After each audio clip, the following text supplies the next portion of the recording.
책을 통해 보는 20대의 시선, 책과 함께하는 우리의 경험담, 20대만의 이야기가 보이는 투게더 책방에 오신 것을 환영합니다. 네, 먼저 본격적인 토론에 들어가기 전에 한 분씩 닉네임과 함께 자기소개 부탁드릴 텐데요. 먼저 저부터 말씀드리도록 하겠습니다.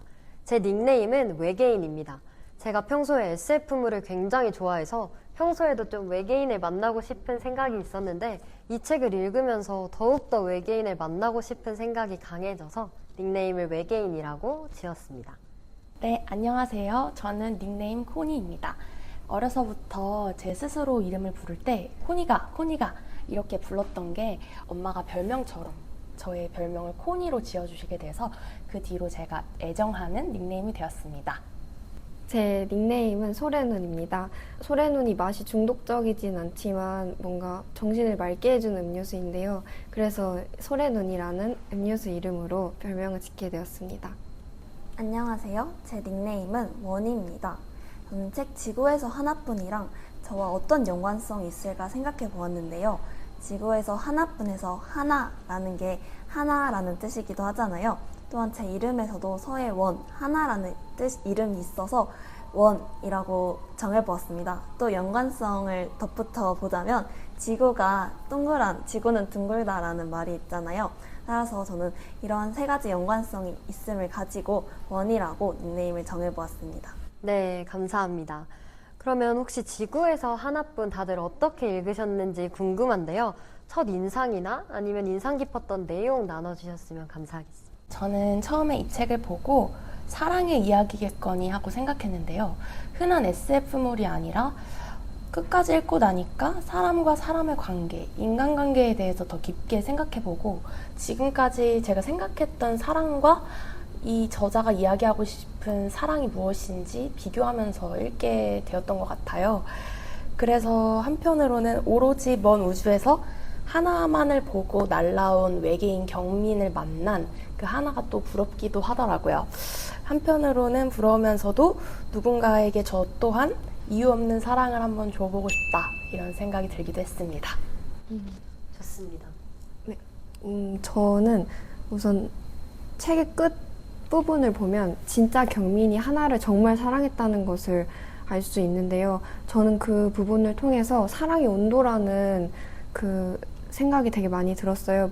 서로의 사랑의 최대치가 다를 수 있고 그 최대치가 상대적으로 낮고 높다고 해서 그것이 틀린 것이 아니라 다른 것이라는 것을 많이 느끼게 되었습니다.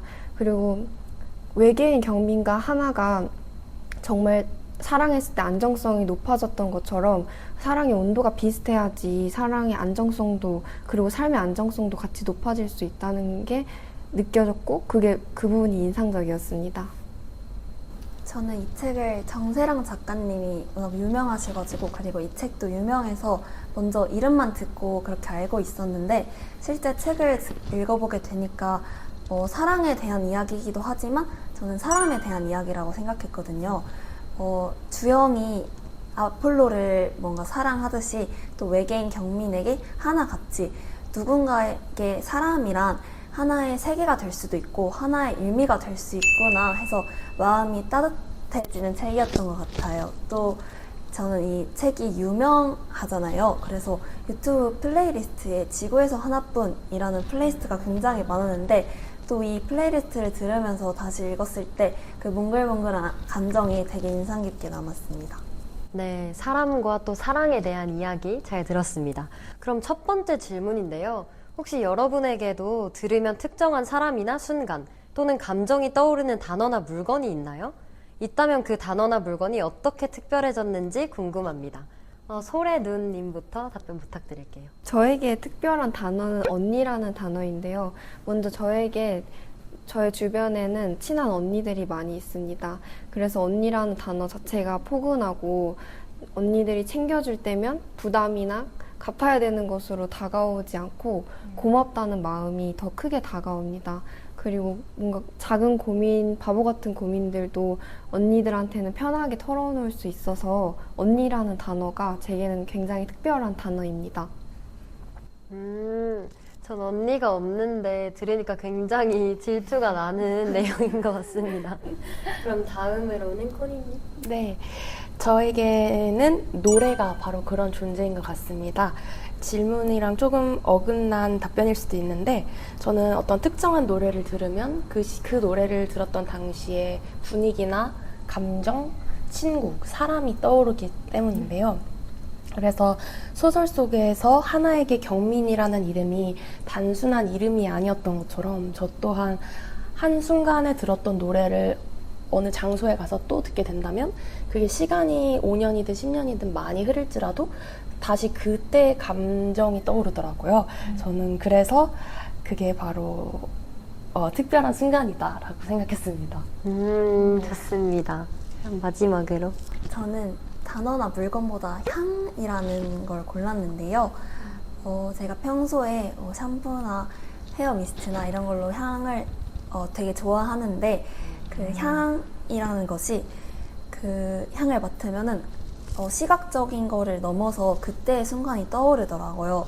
예를 들어 제가 졸업한 지 얼마 안 돼서 고등학교 때 자주 좋아했었던 로션이랑 헤어 미스트가 있는데 이제 그 헤어 미스트를 지금 순간에 뿌리면 그 향을 맡았을 때 되게 그 고등학교 때 치열하게 열심히 노력했던 그 순간들이 떠올라서 향이라는 것을 선택했습니다.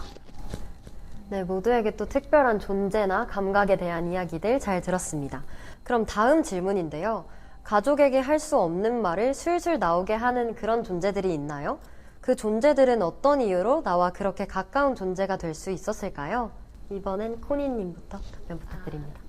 네, 저는 크리스천이라 그런지 이 질문을 보자마자 예수님이라고 생각을 했습니다. 저는 가족이나 친구에게도 쉽게 꺼내지 못하는 질문들이 있을 때 조용히 기도하면서 예수님께 털어놓기도 하는데요. 사실은 부끄러운 생각이나 실패, 걱정 같은 것들은 아무리 친한 가족들, 가까운 가족이라고 할지라도 100% 오픈하기 어려운데 저는 예수님께는 그렇게 제 마음을 오픈하게 되더라고요. 그래서 하나가 자신의 마음을 털어놓을 수 있는 특별한 존재를 만났던 것처럼 저에게는 예수님이 가장 가까운 존재고 또 그렇게 마음이 가장 편한 분이라고 생각했습니다. 네, 저도 많이 공감이 가는 답변이었던 것 같습니다. 네. 다음으로는 원님. 저는 이 질문을 보고 친구랑 이제 선생님이 떠올랐는데요. 먼저 저는 그래도 가족들이랑도 이야기를 많이 나누는 편인데 또 가족들과 이야기하는 거랑 다르게 친구랑 할 수 있는 이야기들이 또 특별하고 다르더라고요. 예를 들어 제가 뭐 진짜 힘들었을 때 친구가 진짜 저의 입장이 되어주면서 되게 늦은 시간에 또 뛰어서 나와서 제 이야기를 들어주고 또 제가 진심으로 잘 됐을 때는 그 친구도 함께 기뻐해 주면서 그 친구와 이렇게 얘기를 하다 보면은 진짜 나를 보는 것 같아서 친구를 떠올렸습니다. 또한 제가 좋아하는 선생님이 있는데 그 선생님께도 부모님께는 하지 못할 그런 말하지 못했던 고민들을 이제 선생님이라는 또 다른 어른과 이야기하면서 제 감정들을 이야기하고 그렇게 저와 가까운 존재가 될 수 있었던 것 같습니다. 좋습니다. 네, 저에게도 그런 존재가 친구인데요.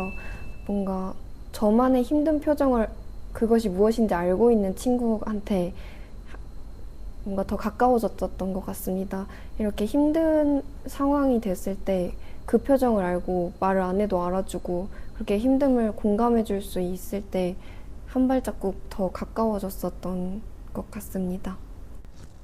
네, 두 분 다 공통적으로 친구라는 답변이 나온 게 굉장히 흥미로웠던 질문이었던 것 같습니다. 그럼 다음 질문인데요. 사랑은 이전 감정의 연장선일까? 아니면 완전히 새로운 경험일까? 이번에는 원님부터 답변 부탁드립니다. 저는 사랑이란 완전히 새로운 경험이라고 생각을 해요. 사랑은 이제 사랑이란 감정은 무언가 기존에 있던 세상을 새롭게 바라볼 수 있는 세상을 만들어주는 감정이라고 생각하는데요. 이제 예를 들어 같은 풍경, 같은 물건, 같은 시선들이 사랑을 통해 되게 새롭게 만들어주고 또 새로운 세계를 만날 수 있는 그런 감정인 것 같아요. 따라서 사랑은 이전의 감정의 연장선보다는 이러한 새로운 세계를 만나는 일이라고 생각해서 이제 새로운 경험이라고 저는 생각을 했습니다. 저는 개인적으로 제일 생각을 많이 하게 했던 질문인데요. 사람이나 사건을 경험했을 때 뭔가 제 생각이 성숙해졌었던 경험이 있습니다. 성숙해졌었다라는 것을 정의를 했을 때 뭔가 내 감정이나 사건이나 어떤 사람을 내 중심적으로 보지 않고 타인의 시선으로 저를 바라볼 수 있을 때 성숙해졌다고 생각했는데, 그 사랑을 할 때 성숙된 그 감정과 생각을 가지고 진전된 생각을 할 수 있었던 것 같아서 뭔가 새로운 경험도 맞지만 연장선인 느낌이 좀 더 컸었던 것 같습니다. 저는 둘 다 맞다고 생각했습니다. 사랑은 누군가를 아끼고 소중히 여기는 기존의 감정에서 시작하지만 결국 깊어지면 또 새로운 감정으로 탄생하는 거잖아요. 마치 이 소설에 나오는 이전 모습의 외계인 이전 사람의 경민이 기존 감정의 연장선이고, 외계인이 되어서 나타난 새로운 버전의 경민이 바로 새로운 경험의 사랑이 아닐까, 저는 이렇게 생각을 한번 해봤는데요. 사실 제가 이 소설이 특히 좋았던 거는 서로 바꾸지 않으려고 하는 그 외계인 경민의 사랑 때문에 더 좋았던 것 같습니다. 사실 사랑과 자조는 서로 반대편에 있는 감정은 아니잖아요. 사람이 자신도 타인도 건강하게 사랑할 수 있을 때 그게 진짜 완전한 사랑이라고 저는 생각하기 때문에 저는 개인적으로는 외계인 경민의 사랑이 더 끌리고 좋았던 것 같습니다. 네, 사랑에 관한 3가지 입장을 모두 들어볼 수 있어서 재밌었던 질문이었던 것 같습니다. 네, 벌써 마지막 질문인데요. 우리는 세상을 살아가며 수없이 많은 사람들과 관계를 맺고 그 연결 속에서 삶의 자리를 찾아가게 됩니다. 지금 당신을 이 땅에 단단히 발붙이게 만드는 혹은 기꺼이 머무르게 하는 나만의 닻은 무엇인가요? 이번엔 소래누님부터 답변 부탁드립니다. 네, 먼저 이 세상을 살아가게 하는 게 라고 생각했을 때 어떻게 살아가는지 알려주는 사람이 저는 닻이라고 생각했는데요. 그래서 저에게 닻은 가족입니다. 뭔가 제가 여기 있기까지 저를 잡아주고 사랑으로 키워주셨던 덕분에 제가 이 자리에 있는 거를 제가 제일 잘 알고 있기 때문에 가족을 닻이라고 했고, 뭔가 제가 이 세상을 행복하게 살아가는 방법을 알려줬던 부분이 제일 컸었던 것 같습니다. 그래서 이 질문을 보면서 나에게 닻은 가족이었구나 라는 생각도 들고, 나도 누군가의 닻이 완전한 어른이 되었을 때 그런 든든한 사람으로 성장하고 싶다라는 생각이 들었습니다. 제게 나만의 닻은 할 수 있다는 마음이라고 생각했습니다. 저는 새로운 도전을 하고 경험을 하는 것을 평소에 굉장히 좋아하는데요. 물론 노력한다고 해서 제가 세운 목표가 꼭 원하는 방향으로 흘러가는 것은 아니었습니다. 하지만 저는 그 새로운 도전이라는 자체에 의미가 있다고 생각했는데요. 그 경험은 무언가 나를 남겨주고 또 성장해주는 그런 발판이 되어주었습니다. 만약 도전하지 못했다면 그 경험은 평생 없었을 경험이니까요. 제가 좋아하는 말 중에 달을 향해 쏴라, 빛나가도 별이 될 테니 라는 말이 있는데요. 이 말을 통해서 저는 제 가치관이 앞으로 새로운 무한한 가능성, 이런 거를 굉장히 기대하고 또 나의 성장과 발판을 만들어주는, 할 수 있다는 마음이 나만의 기꺼이 머무르게 하는 나만의 닻이라고 생각을 했습니다. 저에게 닻은 저희 아빠였습니다. 어려서부터 길을 방황하거나 헤맬 때면은 항상 저랑은 다른 시각을 좀 보여주셨는데요. 아빠는 굉장히 긍정적인 분이셔서 저는 항상 비관적으로 바라보는 거를 다르게 해석해서 저에게 길을 제시해 주셨던 것 같아요. 그래서 저는 태어나서 저희 아빠 같은 아빠를 만나서 정말 감사하다, 이렇게 종종 생각하곤 하는데요. 일어설 이유가 되어주고 또 앞으로 나아갈 방향을 잃지 않게 해주는 아빠가 저에게는 닻의 존재여서 저 또한 저희 아이들에게 나중에 저희 아빠 같은 엄마가 되어주고 싶다, 이런 생각을 하게 되었습니다. 네, 역시 가족에 대한 이야기가 많아 굉장히 감동적이었던 토론이었던 것 같습니다. 네, 마지막으로 참여자분들의 촬영 소감 한마디씩 부탁드리겠습니다. 네, 사랑은 어쩌면 가장 인간을 인간답게 만드는 감정일지 모릅니다. 이 책을 읽고 나서 사랑이라는 이름 아래 누군가를 사랑한다는 이유로 자신의 기준을 포기하고 자기 자신을 내려놓는 것이 과연 진짜 사랑일까 하고 한번 깊이 생각해 봤던 것 같아요. 이전에 경민을 만났던 하나의 모습과 새로워진 외계인 경민을 만난 하나의 모습이 서로 달랐던 것처럼 자기가 자기다울 때 가장 자기다운 모습을 보일 때 가장 사랑이라는 단어에 걸맞지 않나라는 생각을 해보았는데요. 우리 숭실 학우들도 이 책을 만약에 읽게 된다면 누군가에게 사랑을 받기 위해 자신을 깎아내리는 것이 아닌 자신의 마음 또한 소중히 여길 수 있기를 바랍니다. 왜냐하면 우리 모두는 지구에서 하나뿐인 인생이니까요. 그리고 저도 이렇게 함께 학우분들과 생각을 나누고 토론을 할 수 있어서 영광이었습니다. 감사합니다. 저는 똑같은 책을 보고도 대답이 정말 해석이나 이런 것들도 너무 풍부하고 다양해서 너무 재밌었는데요. 이런 시간들이 너무 재밌었는데 뭔가 각자의 삶과 경험의 렌즈를 통해서 이렇게 다르게 비춰지는 것들이 저에게는 너무 소중한 시간이었던 것 같습니다. 네, 이상입니다. 좋습니다. 마지막으로 언니. 제가 이 책에서 가장 인상 깊었던 구절을 하나에게 경민이란 이름은 고유명사가 아니라 보통명사처럼 느껴졌다.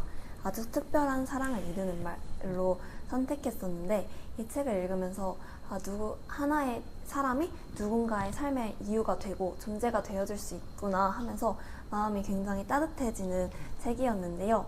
이 사랑이라는 감정을 넘어서 이 따뜻한 말로 표현할 수 없는 감정에 대해서 요즘 사회가 조금 차갑고 냉철해지는 시대라고 하잖아요. 근데 이 책을 읽으면서 조금 더 나도 누군가에게 삶의 원동력이 될 수 있는 그런 사람이 되어줄 수 있겠다 하면서 그런 따뜻한 마음을 가지게 되는 책이었던 것 같습니다. 더불어 이 책을 읽고 평소에는 저 혼자 책을 읽으면서 생각을 하곤 하는데 이렇게 멋진 분들과 얘기를 할 수 있어서 되게 영광의 순간이었습니다. 네. 감사합니다. 네, 각자의 또 솔직하고도 따뜻한 이야기들 나눠주셔서 감사합니다. 책을 통해 보는 20대의 시선, 책과 함께하는 우리의 경험담, 20대만의 이야기가 보이는 투게더 책방 여기서 마무리하도록 하겠습니다. 오늘 함께 해주셔서 감사합니다. 감사합니다.